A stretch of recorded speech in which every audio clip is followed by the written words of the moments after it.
Il video che stai guardando ha avuto una larga diffusione, tanto da essere riproposto anche da diverse testate giornalistiche. Anche estere e persino Radio DJ ha cavalcato l'onda. Senza però mai approfondire realmente, anzi, con il coraggio di dire addirittura video che immortala una bravata, giù veloce facendo slalom tra i turisti, una colpa che però non è solo di chi sfreccia con un monociclo ad alta quota. Ma quello che vediamo nel video è semplicemente un monorotista, tra l'altro straniero, che con una certa esperienza e cautela percorre quella che a tutti gli effetti è una pista di servizio carreggiabile, non aperta al traffico, ma destinata ai mezzi a motore del personale degli impianti sciistici. Nei commenti, molte persone si sono scatenate come spesso accade nelle varie opinioni molto polarizzate.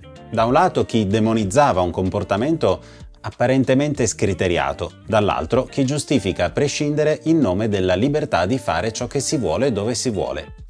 Ma prima di giudicare si dovrebbe quantomeno conoscere la materia e i fatti. Come spesso accade, è l'ignoranza a dettare i pensieri più stupidi, e giusto per capirne il tenore, ne ho fatto una piccola top 10. L'idiozia non ha limite! Sì, specialmente quella di chi scrive certi commenti. Se dovesse cadere giù nel burrone, dobbiamo lasciarlo lì in pasto ai lupi e agli orsi. Quindi, un automobilista che per suo errore magari stava scrivendo un commento stupido su un reel, finisce in un fosso, lo dobbiamo lasciare lì a morire. Hanno trasformato la montagna in un parco giochi. Stai parlando delle piste sciistiche? O forse delle funivie? O peggio ancora delle zipline e parchi avventura. Facciamo correre gli elicotteri che tanto non costano niente. Ogni 2 o 3 settimane ci sono elicotteri che girano e che paghiamo tutti noi solo per tenere a bada un po' di tifosi. Questa è ignoranza pura. Esatto, quando parli di qualcosa che non conosci affatto è proprio ignoranza. La deficienza mentale è ai massimi storici, AI con l'H. Da monoruota a mononeurone è un attimo. Tu per fare questa battutona li hai usati tutti e due i tuoi, vero? Esibizionista ed ignorante. L'esibizionista va in centro a Milano, non usare i nostri soldi per soccorrerlo. Giusto,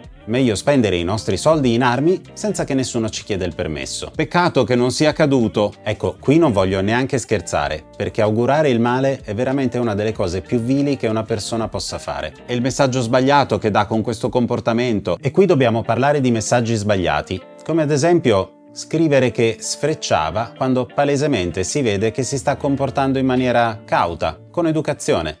Ma non lo dico io, lo dice chi era presente alla scena, il professor Mauro Varotto dell'Università di Padova, che mi ha gentilmente concesso questa piccolissima intervista. Noi l'abbiamo visto arrivare salendo e eravamo però proprio ai limiti del ghiacciaio. Ad un certo punto però la pista da sci si perde e si comincia a entrare su roccia, quindi la cosa abbastanza sorprendente è che un monoruota si muovesse in un contesto di ambiente alpino totale. Insomma, ci siamo incuriositi, gli abbiamo fatto qualche domanda e ci ha risposto molto, molto gentilmente, anzi è stato lui in realtà a chiederci se si poteva arrivare fino al ghiacciaio. Gli abbiamo detto di no, ovviamente, e allora poi lui si è mosso fin dove poteva, quindi è arrivato a qualche centinaio di metri dal ghiacciaio, dove poteva con la pista, e poi ad un certo punto è tornato indietro. Ma tornando indietro è stato anche molto attento, nel senso che nel momento in cui il gruppo stava scendendo, a quel punto devo dire che la persona era sicuramente una persona molto, molto attenta, molto, molto corretta e anche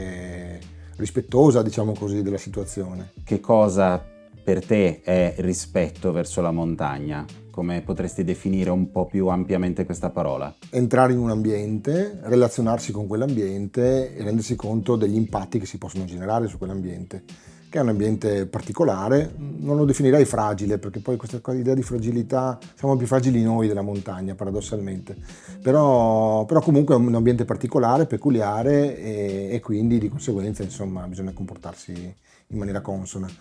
Dopodiché la questione rispetto è anche una questione relativa al modo in cui ci si muove in montagna, e qui c'è un grande tema che è quello dei sentieri, su cui per esempio il Trentino sta lavorando attraverso una specializzazione delle modalità di fruizione, rendendoci conto che per esempio i bikers rovinano i sedimi dei sentieri pedonali. Il concetto stesso di sentiero richiama la pedonalità. Qualsiasi altro mezzo che noi vediamo all'interno di quello che definiamo un sentiero, per noi è un po' fuori luogo, perché appunto abbiamo l'idea che il sentiero sia soltanto da percorrere a piedi. E poi aggiungerei il fatto che il rispetto è anche rispetto per se stessi, perché il tema è andare in montagna consapevoli dei rischi che la montagna può generare, e vedere un monoruota insomma, che si muove su una pista, ma comunque una pista abbastanza ripida, ti dà la sensazione che non sia in sicurezza. Poi lui ha risposto, perché anche su questo gli abbiamo fatto una domanda, lui ha detto no, ma io sono perfettamente attrezzato, ho il mio giubbetto, ho il mio casco, quindi insomma anche da questo punto di vista lui ci ha tranquillizzato. Non ti sembra che abbia mancato di rispetto alla montagna? No, direi di no, è più stata la sorpresa di vedere un mezzo non congruo a quel tipo di ambiente, diciamo, a cui non siamo abituati. Peraltro si può fare riferimento al fatto che noi abbiamo lanciato un manifesto per un'altra marmolada, Di cui si parla nel video. dove appunto, diciamo, invitavamo ad una mobilità sostenibile, riducendo evidentemente le emissioni di CO2 perché vediamo le conseguenze sul ghiacciaio, e quindi questa può anche essere una risposta. Il pericolo probabilmente non riguarda il mezzo che si sceglie, il pericolo riguarda la persona che in maniera sconsiderata si comporta in un ambiente nel modo sbagliato.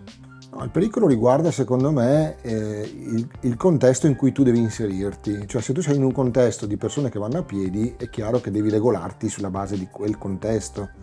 E anche i 30 all'ora in un percorso a piedi può essere un comportamento pericoloso. Se vengono mantenuti, 30 all'ora è una velocità che mi capita di prendere sui sentieri quando sono liberi, e ho il tempo comunque di rallentare se vedo qualcuno. No, se lo spazio è libero. Se lo spazio è libero e chiaro. la visibilità è buona, 30 all'ora è una velocità. Sì. Ho un margine di frenata di quei 7-8 metri, ho tutto il tempo di vedere qualcuno, di rendermi conto. Voglio fare chiarezza anche su questa cosa perché l'opinione è stata molto polarizzata. No, ma è chiaro che lì poi c'è sempre questa dinamica dei social che tende a polarizzare molto facilmente. Soprattutto direi che i social e i servizi televisivi sono la modalità attraverso la quale si comunica nella maniera più becera, secondo me. Mentre invece sull'articolo di giornale, in molti casi, anche grazie magari a un'intervista, eccetera, consente, forse dipende dal giornalista ovviamente, però ci sono stati buoni articoli, non è che tutta la stampa sia scagliata o sia polarizzata. È un mezzo, secondo me, che può essere interessante. Secondo voi, te la butto lì così, per te e i vostri studiosi, potrebbe magari in futuro essere interessante come soluzione? Considerando lo stato delle mie ginocchia, sicuramente sì, perché farsi 700 metri su una pista da sci non è bellissimo. Noi dobbiamo semplicemente accedere al ghiacciaio, dobbiamo arrivare a quel punto lì, quindi potrebbe anche aver senso, sì, effettivamente, ridurre la fatica per fare questo lavoro che poi tra l'altro è sempre lo stesso, e quindi perché no? La chiacchierata con il professore, che ringrazio nuovamente, è poi proseguita portandolo a conoscenza della mia esperienza personale con i sentieri e i percorsi fuori strada che faccio abitudinalmente, che sempre di più sto imparando ad affrontare nei limiti delle mie capacità, con il massimo rispetto del luogo e di chi condivide con me il percorso. E posso anche azzardarmi nel dire che tutte le persone che affrontano percorsi fuori strada con un monoruota sono portate in modo abbastanza naturale a procedere con cautela, perché il mezzo stesso non ti fornisce protezione. Io credo anzi che possa rappresentare un modo di vivere la natura, godere di luoghi veramente belli, senza però profanarli. Tra gli articoli che ho avuto modo di leggere, voglio leggere questo breve pensiero di questa scrittrice, Marta Aidala. In un presente in cui regnano strade asfaltate e si costruiscono ancora nuovi impianti di risalita e bar di lusso a 3.466 metri, un ometto in monoruota non è nemmeno il peggiore dei mali. Forse potremmo cedere il predominio di certe mete al turismo di massa e mantenere il resto delle montagne pure. Chissà se sia una soluzione, forse sarò troppo romantica e conservatrice, ma non riesco a spiegarmi perché pretendiamo il diritto di poter andare ovunque nella modalità che più ci pare e piace. Perché dobbiamo rendere accomodante un luogo di per sé ostile all'uomo e non accettiamo l'eventualità della fatica? Il fantino del monoruota, che mi auguro sia sceso a valle sano e salvo, è una risposta. In realtà, Marta, ho apprezzato tantissimo questo tuo mantenere un equilibrio nel dare il giusto peso a questo episodio come un male minore, ed effettivamente abbiamo capito che in questo specifico caso la montagna è stata rispettata. Nessun inquinamento, neanche acustico. Nessuna traccia o solco lasciato, nessuna mancanza di rispetto per le altre persone o per se stessi. Purtroppo però è facile tornare a sbilanciarsi quando parli di poter andare ovunque nella modalità che più ci pare e piace. Perché fino ad oggi i mezzi capaci di trasportare esseri umani sui luoghi impervi erano mezzi rumorosi e inquinanti, ovviamente mi riferisco a jeep e moto da cross, capaci letteralmente di sfregiare il sentiero, disturbare e rendere pericoloso a chi si sposta a piedi lungo il percorso. Ma in questo momento siamo davanti a un mezzo che permette di avere questo rispetto. Qui il tema non è quello di andare dove ci pare e come ci pare, ma piuttosto chiedersi se con questo mezzo particolare, il monoruota elettrico, posso farlo in sicurezza, senza dare fastidio a nessuno, tantomeno alla montagna. E un'altra cosa che mi sento di dire è che sono perfettamente d'accordo che la montagna sia un luogo ostile e che fatica e impegno ti portino in modo naturale a rispettare maggiormente quello che stai facendo e il dove ti trovi. E infatti affrontare la montagna in monoruota non la rende tanto meno ostile.